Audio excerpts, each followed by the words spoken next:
Alright, we're back. I'm Strategic Sully, and I'm here to bring you all your tips, your tricks, your strategies you need to dominate at mobile gaming. With that being said, let's get into some Clash Royale today on the main account, Sully Man. Now, we are at an all-time high, 46.58. I am loving life right now with this dominating Royal Giant deck. Now, what I'm going to do is I'm going to show you guys a few matches from this push up to the all-time high, because I want to share some tips with you and want to show you guys some of these matches. But before we get into that, make sure you guys hit that subscribe button, show your support to the channel, and let's get right into it. There are a few matches I do want to go with you guys. Some will be in 2x speed, some I might even put in 1x speed for some of the match. Now, this first one against Troy from Pain Esports, he's rocking a Royal Giant deck. I see a Royal Giant deck a few times in this video I'm going to show you guys. And you know what, he's got a level 12, but I'm mostly seeing level 13 Royal Giants.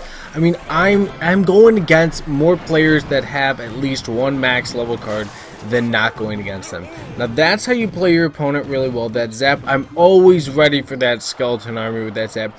And we start off on a really dominating damage lead. He sends in the Ice Wizard, I'm sending in the Musketeer. I am ready for that Ice Wizard. He tries to go the other way with the Royal Giant. I'm ready with the Skeleton Army, the Furnace for the Miner, and the Royal Giant. Now, he's going to do a lot of damage to the right, but the fact that I was able to take out that left tower is alright to lose 1500 damage to my right tower. Another thing is, I logged instead of zap. Now, the log's going to push the Royal Giant back. The zap is just going to stun him. The log makes him walk forward. That's something you guys got to think about if you're going to use the log or the zap to stop that Royal Giant, at least from getting a couple more shots off. The log is a better move if you can afford to use the log in that instance, though. You don't want to use it if you need to save it for something else. Now, I'm able to hold him up and just to a 1-0 win. Let's get into another one. Here's another one that I wanted to show you guys against a level 12 rocking a level 13 Royal Giant. Now, one thing that I wanted to point out in this match, so the last match I wanted to point out the log zap difference for stopping a Royal Giant or anything that can shoot in that manner. Now, what I want to point out in this match is the value of a Tesla against a Royal Giant. The Royal Giant has to get close enough to the Tesla to activate it, and so the Tesla can do damage. That's a really strong move. I don't see a ton of Teslas. I don't know about you guys. I don't know if you guys are using Teslas, but I don't see a bunch of them. So it was nice to go against one and really see the mechanics of it, because I haven't seen a Tesla in so long. And it's a really good way to use the Tesla. But then I think about it, I'm like, what's better? You know, the Tesla's at 4 elixir, so is the Furnace. I would still always rather bring the Furnace than a Tesla, even though the Tesla does hit super fast and it hits air and land troops, which is really nice. Moving forward, I am shutting his level 13 Royal Giant down. He dropped one when I had a Furnace. I had to throw a thanks because I was so gracious of his nice being dropping that Royal Giant in my lap when I had a Furnace down. I log all of that, able to deal with it, taking minimal damage. Another Furnace goes down. I am shutting him down with this Furnace. I'm so happy I upgraded it to level 10, my first 10 rare card. Super glad it's the Furnace, dominating card. I recommend you guys use it and use this deck if you have the log. Now, this Tesla at the bridge is kind of annoying, but my Musketeer's going to be able to do massive amounts of damage to it. Actually taking out another Furnace for the Royal Giant.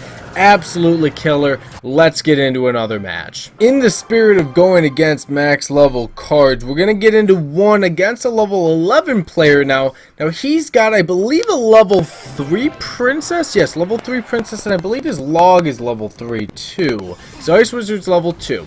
Now we're moving in. I send in the Royal Giant. He's got the Ice Wizard Elite Barbarians and Minions moving in. Deadly combo right here. Could be catastrophic to us. We're able to stop him mostly. We did take some damage, but we also dealt some damage to him. Here's his max level Royal Giant. Another Furnace goes down. I'm telling you, the Furnace has tons of hit points. The fact that those fire spirits come out of it is just absolutely amazing. I love the Furnace. I can't get enough of it. You know, it's really tight. You know, Musketeer Furnace for favorite rare card. Musketeer Furnace for me, they're in the top 3 to 5 for my absolute favorite cards. I'd say my top 3 might just be Log, Furnace, Musketeer. They are dominating cards, and I love having all 3 of them in my deck. Comment down below if you guys want to. What are your top 3 favorite cards? Skeleton Army goes down. He zaps it really well. Now, I'm down right now.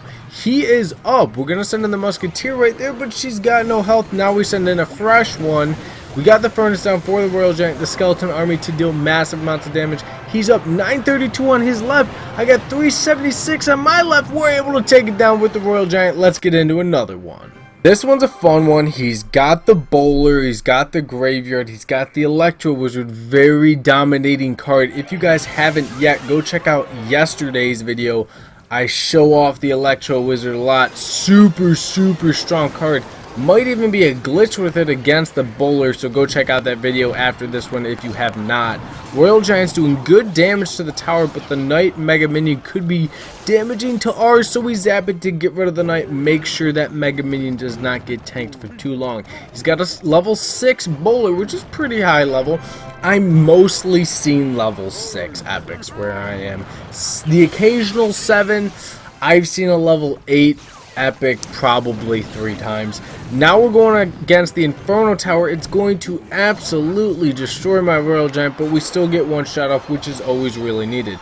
Now he's got a Graveyard moving in. I zap and then Skeleton Army. I didn't want him to play the poison because that could have been destructive, but I played it offhand for him so that he never really thought playing the poison was a good move. And that's how you can play your opponent. If you know what they have, know what they want to do, now put them in the situation where they don't really know what to do and make them respond differently than they were planning. You come back on top.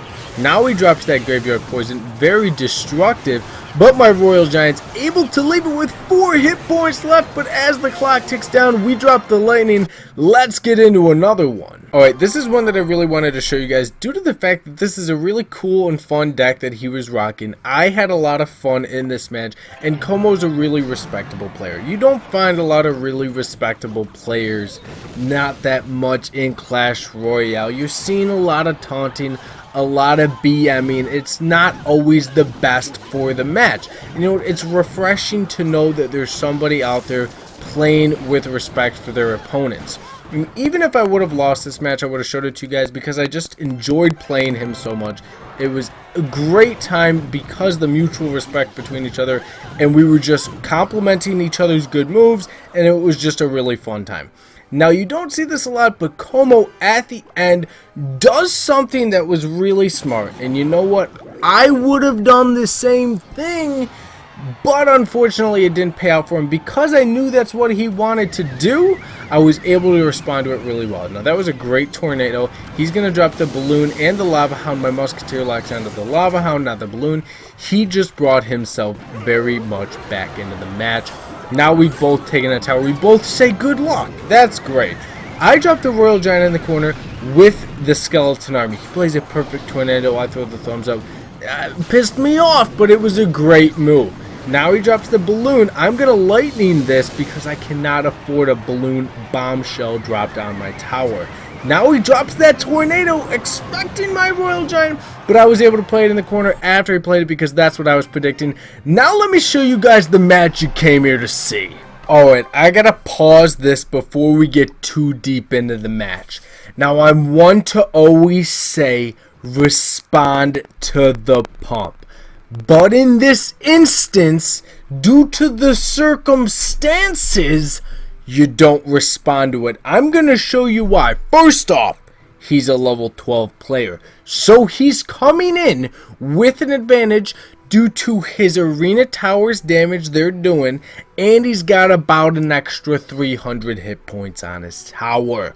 Now, going against a higher level player, you can already kind of assume he's got better cards than you. Not always the case. Maybe they rushed leveling up, But when you get to level 12, you're kind of considering they have some max level cards, where I have none as a level 11. We're going to take this one in 1 time speed, not half time speed, and we're going to go through it together. So I believe I start with a Royal Giant in the back. It is my favorite start to this. Now I wish I would have dropped a Furnace first. Why do I wish I would have dropped a Furnace first? Because it would have been able to respond to the Elixir Pump just a wee bit quicker.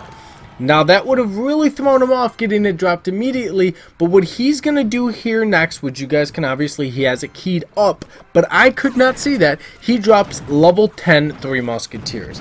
He also has the max level archers, like I said. So I know I am very well prepared to deal with the Three Musketeers if done properly. Now I dropped this skeleton army right there to get rid of them, and then I have to respond with an immediate musketeer due to the fact that his level 10 musketeer on the left and right both were still up.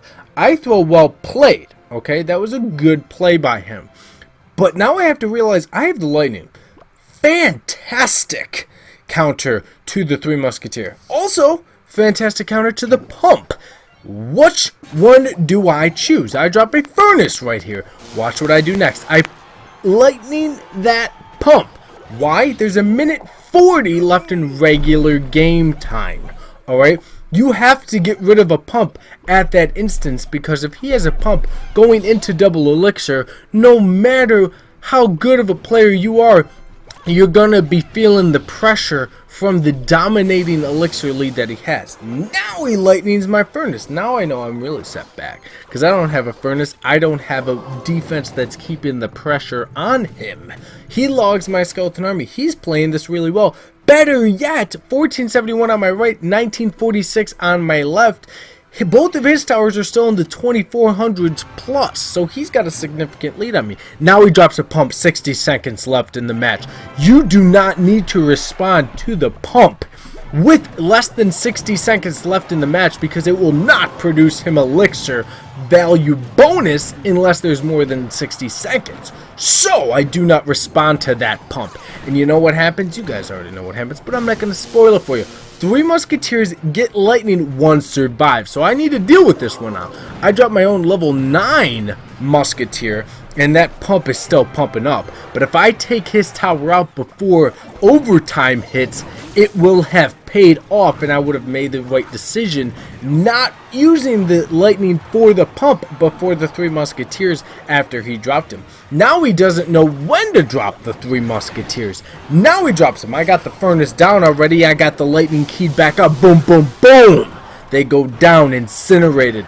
Now it's going into overtime. You're like, Sully, what do you mean it went into overtime? Look at the damage I have left on his left tower. That's like a lightning log zap away from going down to the dirt. Alright? And if it's not, I can cycle pretty fast and play hard defense against the Three Musketeers.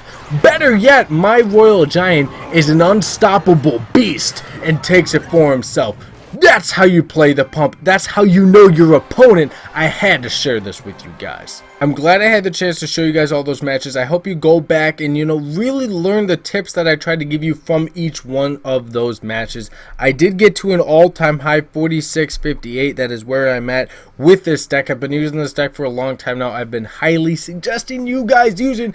It is a phenomenal deck. If you guys want to try a hog deck, go check out my previous video. It features a really dirty hog deck. But with that being said, all my social media handles are right there. Boom, boom, boom, boom, boom, boom. Links are down in the description. Check them out. As always, thank you for watching. Subscribe down below, and I'll catch you all in the next episode.